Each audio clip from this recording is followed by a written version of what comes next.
Hello everyone, ఈ వీడియోలో మనం కేఎఫ్ టైట్రేటర్ గురించి చెప్పుకుందాం. సో కేఎఫ్ టైట్రేటర్ గురించి చాలామంది అడుగుతున్నారు కదా. సో ఇంటర్వ్యూలో ఎలాంటి క్వశ్చన్స్ అడుగుతారు కేఎఫ్ టైట్రేటర్కి రిలేటెడ్గా, సో ఛాన్స్ ఉండే క్వశ్చన్స్ అంటే ఇవి అడగచ్చు అనే ఛాన్స్ ఉంటుంది కదా. సో అలాంటి క్వశ్చన్స్ అన్నీ కూడా మీకు లిస్ట్ అవుట్ చేసి ఈ వీడియోలో ప్రజెంట్ చేయడం జరిగింది. సో స్టార్ట్ చేద్దాం. కేఎఫ్ టైట్రేటర్కి రిలేటెడ్గా ఎలాంటి క్వశ్చన్స్ అడుగుతారు అనేది మనం ఈ వీడియోలో చెప్పుకుందాం. అసలు క్వశ్చన్స్ ఎట్లా ఉంటాయో చూద్దాం. ఫస్ట్ కేఎఫ్ టైట్రేటర్ ఏ ప్రిన్సిపల్ మీద బేస్ అయి వర్క్ చేస్తుంది, సో ఇంగ్రీడియంట్స్ ఏంటి, ఎలక్ట్రోడ్ని ఏం యూజ్ చేస్తాం, సాల్వెంట్ ఏం యూజ్ చేస్తాం, వాల్యూమెట్రిక్ కొలోమెట్రిక్ టైట్రేషన్కి డిఫరెన్స్ ఏంటి, డైహైడ్రేట్ సోడియం టార్ట్రేట్ని యూజ్ చేస్తాం కదా కేఎఫ్ టైట్రేటర్ క్యాలిబ్రేషన్ చేయడానికి. సో ఇవి క్వశ్చన్స్. కేఎఫ్కి ఎల్ఓడికి డిఫరెన్స్ ఏంటి, సో నేను ఒక 7 క్వశ్చన్స్ దాకా మీకు చెప్పినట్టున్నాను కదా. సో వీటిలో మీకు ఎన్నిటికి తెలుసు ఆన్సర్స్, సో మీరు కామెంట్ చేయండి. ఈ వీడియో చూసిన తర్వాత మిగిలిన అన్ని క్వశ్చన్స్కి కూడా మీకు ఆన్సర్ దొరుకుతుంది. సో మీరు కామెంట్ చేయడం మర్చిపోవద్దు. వీటిలో మీకు ఎన్ని క్వశ్చన్స్కి అంటే 3 క్వశ్చన్స్కా 4 క్వశ్చన్స్కా ముందే తెలిసి ఉండాలి, అంటే ఈ వీడియో చూడకముందే తెలిసి ఉండాలి. సో కామెంట్ చేయండి మర్చిపోకుండా, ఓకేనా. సో ఈ వీడియోలోకి వెళ్ళిపోదాం.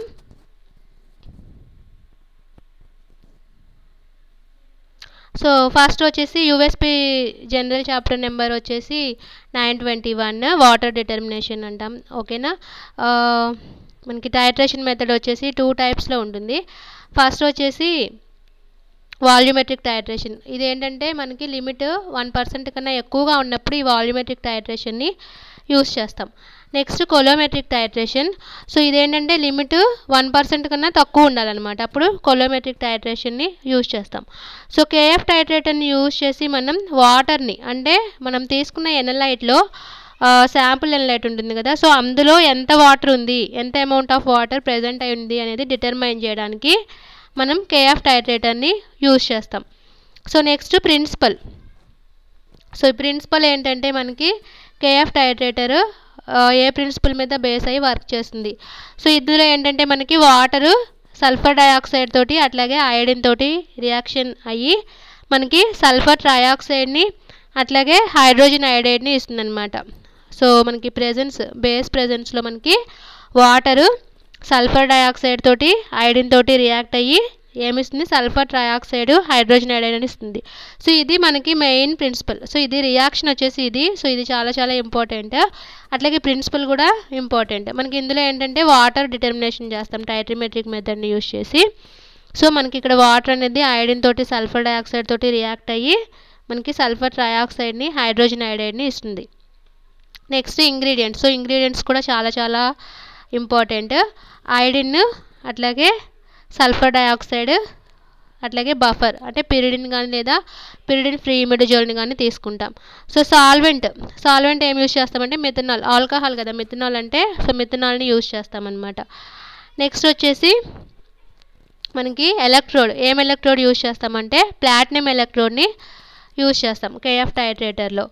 నెక్స్ట్ మనకి వాల్యూమెట్రిక్కి కొలోమెట్రిక్ టైట్రేషన్కి డిఫరెన్స్. సో ఇదేంటంటే వాల్యూమెట్రిక్ టైట్రేషన్ మనకి టైట్రెంట్ అనేది డైరెక్ట్గా శాంపుల్కి యాడ్ చేస్తాం, అంటే బ్యూరెట్ హెల్ప్ తీసుకుని యాడ్ చేస్తామన్నమాట ఇక్కడ. సో ఎండ్ పాయింట్ పొటెన్షియోమెట్రికల్గా డిటెక్ట్ చేస్తాం. నెక్స్ట్ వచ్చేసి కొలోమెట్రిక్ టైట్రేషన్. సో ఈ కొలోమెట్రిక్ టైట్రేషన్లో ఏంటంటే టైట్రెంట్ని టైట్రేషన్ సెల్లో ఎలక్ట్రోకెమికల్గా ప్రొడ్యూస్ చేస్తాం. సో ఎండ్ పాయింట్ కూడా మనం ఎలక్ట్రోకెమికల్గానే డిటెక్ట్ చేస్తాం. సో డిఫరెన్స్ వచ్చేసి ఇదండి. వాల్యూమెట్రిక్ మెథడ్లో అయితే టైట్రెంట్ని డైరెక్ట్గా యాడ్ చేస్తాం శాంపుల్కి బ్యూరెట్ తీసుకుని. కొలోమెట్రిక్ టైట్రేషన్లో అయితే టైట్రెంట్ని ఎలక్ట్రోకెమికల్ ద్వారా ప్రొడ్యూస్ చేస్తాం, ఎండ్ పాయింట్ కూడా ఎలక్ట్రోకెమికల్గానే డిటెక్ట్ చేస్తాం. నెక్స్ట్ వచ్చేసి సమ్ ఇంపార్టెంట్ పాయింట్స్ అనుకోవచ్చు ఇవి. మనం సాల్వెంట్ మిథనాల్ యూజ్ చేస్తాం. అట్లాగే డ్రిఫ్ట్ అంటే ఏంటి, డ్రిఫ్ట్ అంటే ఏంటంటే మనకి శాంపుల్లో ఉన్న మాయిశ్చర్ కాకుండా వెజల్లో ఉంటుంది కదా మాయిశ్చర్, సో ఆ మాయిశ్చర్ని మనం డిటెక్ట్ చేస్తామన్నమాట కేఎఫ్ టైట్రేటర్ని యూజ్ చేసి. సో బ్యాక్గ్రౌండ్ మాయిశ్చర్ అని కూడా అంటాము డ్రిఫ్ట్ని. Next pyridine side effects. So pyridine మనకి కార్సినోజెనిక్ కదా, సో అందుకని రీప్రొడక్టివ్ సిస్టమ్ మీద సమ్ ఎఫెక్ట్స్ అనేవి ఉంటాయి పిరిడిన్ వల్ల. నెక్స్ట్ వన్ ఏంటంటే డిఎస్టీ, డైహైడ్రేట్ సోడియం టార్ట్రేట్ని కేఎఫ్ టైట్రేటర్ క్యాలిబ్రేషన్కి ఎందుకు యూస్ చేస్తాం? సో ఎందుకు యూస్ చేస్తాము అంటే ఇది వాల్యూమెట్రిక్ స్టాండర్డ్ అనమాట. అంటే మనకి నార్మల్ కండిషన్స్లో కూడా స్టేబుల్గా ఉంటుంది, నాన్ హైగ్రోస్కోపిక్గా ఉంటుంది డిఎస్టీ. సో అందుకని మనం డైహైడ్రేట్ సోడియం టార్ట్రేట్ని యూస్ చేస్తాం. అట్లాగే దీనికి 15.66% స్టిషియోమెట్రిక్ వాటర్ కంటెంట్ ఉంటుంది. సో అందువల్ల మనం క్యాలిబ్రేషన్ చేయడానికి డైహైడ్రేట్ సోడియం టార్ట్రేట్ని యూస్ చేస్తాం. నెక్స్ట్ వన్, కేఎఫ్కి ఎల్ఓడికి మధ్య డిఫరెన్స్. సో కేఎఫ్ని యూజ్ చేసి ఏంటంటే మనం వాటర్ కంటెంట్ని మెజర్ చేస్తాం, శాంపుల్లో ఉన్న వాటర్ కంటెంట్ని మెజర్ చేస్తాం. అదే ఎల్ఓడి అనుకోండి, అంటే లాస్ అండ్ డ్రైయింగ్, అందులో ఏంటంటే మనకి మాయిశ్చర్ కంటెంట్తో పాటు వాల్టైల్ ఇంప్యూరిటీస్ని కూడా మనం శాంపుల్లో ఉన్న వాల్టైల్ ఇంప్యూరిటీస్ని కూడా మెజర్ చేస్తామన్నమాట. ఇందులో ఏంటంటే శాంపుల్ని డ్రై చేసినప్పుడు ఏమన్నా వెయిట్లో చేంజ్ ఉందేమో దాన్ని కూడా మనం మెజర్ చేస్తాం ఎల్ఓడిని యూజ్ చేసి. సో నెక్స్ట్, కేఎఫ్ టైట్రేటర్నే వాటర్ డిటర్మినేషన్కి ఎందుకు యూజ్ చేస్తాం? సో ఇది మనకి సెలెక్టివ్ అండి. అట్లాగే మనకి డ్రైయింగ్ టెక్నిక్స్ అనేవి వాటర్ని మాయిశ్చర్ని డిఫరెన్షియేట్ చేయలేవు.